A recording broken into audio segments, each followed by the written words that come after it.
the concentration of that sound and how it just spun around the hall. Exciting, thrilling, completely luxurious. Spanned so many styles, and Fox even. Fast notes, as no mezzo had sung for decades. Like no one else.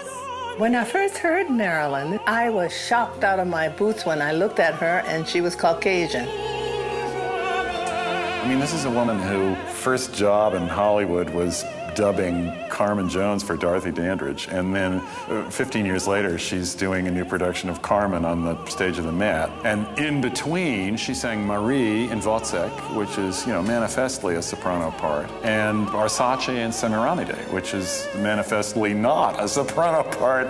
Nobody should even consider patterning themselves after me, because I sang everything.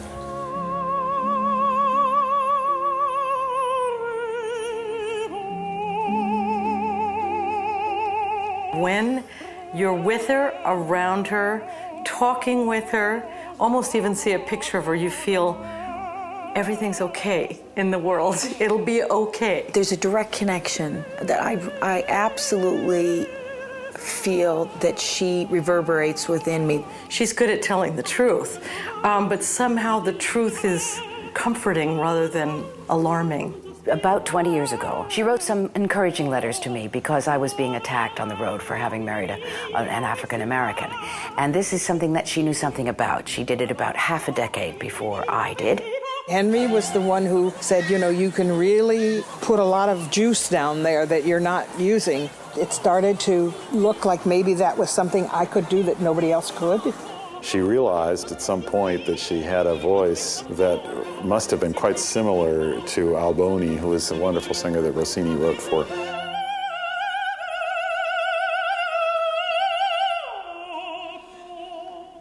She brought this fantastic bel canto repertoire to us and made it virtuosic. When Marilyn made her Metropolitan Opera debut in 1970, in the part of Adalgisa in the opera Norma, she produced this soft sound.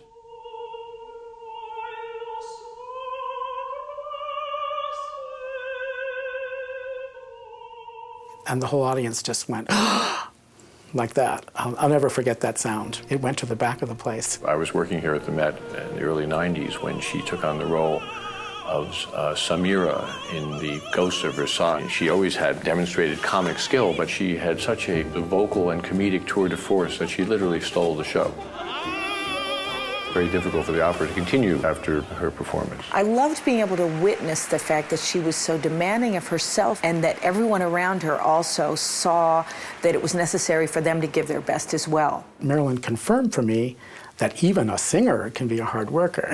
She was indefatigable in her work habits, and it always paid off. She really is not about serving herself in lessons, which frankly is rare for teachers, especially for performers. It's all about the student in her lessons. I went to her and said, you know, somebody really suggested that I should sing Norma. And she didn't say, well, you know, you might want to consider, you might want to think about these few things. She said, oh, no. Oh, no, no, no, no, no. The best advice that Ms. Horne ever gave me was to always be true to who I am and to always remember that I am the person singing this music, and that I'm not trying to sound like any other singer that's around me or that has gone before me, and that I am singing this music for a reason.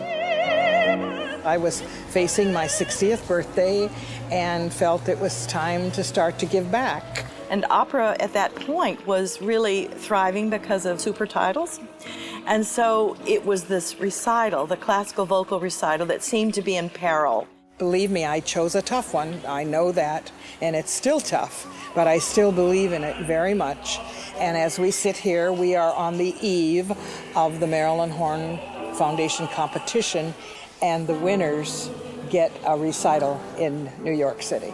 If people aren't allowed to try them out as young singers, if audiences aren't introduced to young talent, it's very difficult for it to keep going. I've been all over the country doing recitals and going into schools and performing for young students. That opportunity is golden.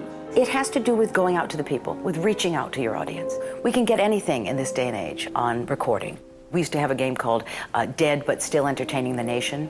I don't think you can replace the live experience, watching someone breathe and sweat and negotiate a stage.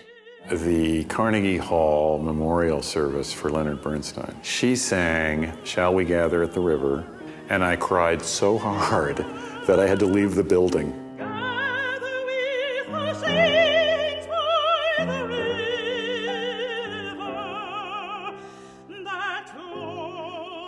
She did exactly what art and artists are supposed to do, which is turn the key and allow feeling to move.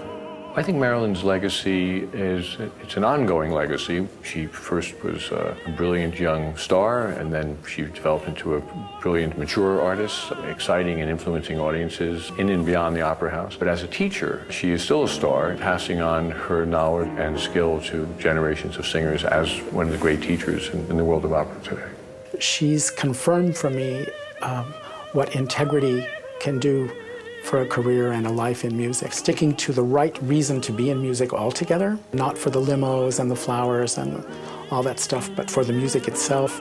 Her intention is to honor the music, is to honor singing, is to honor kids coming up and singing, to honor composers, to honor the public. She is committed to a perfection. When she believes in a singer, it is true, it is real, and she won't give up on you. I look for these words from my students or other young singers. The words I want to hear is, "I'm going to have it."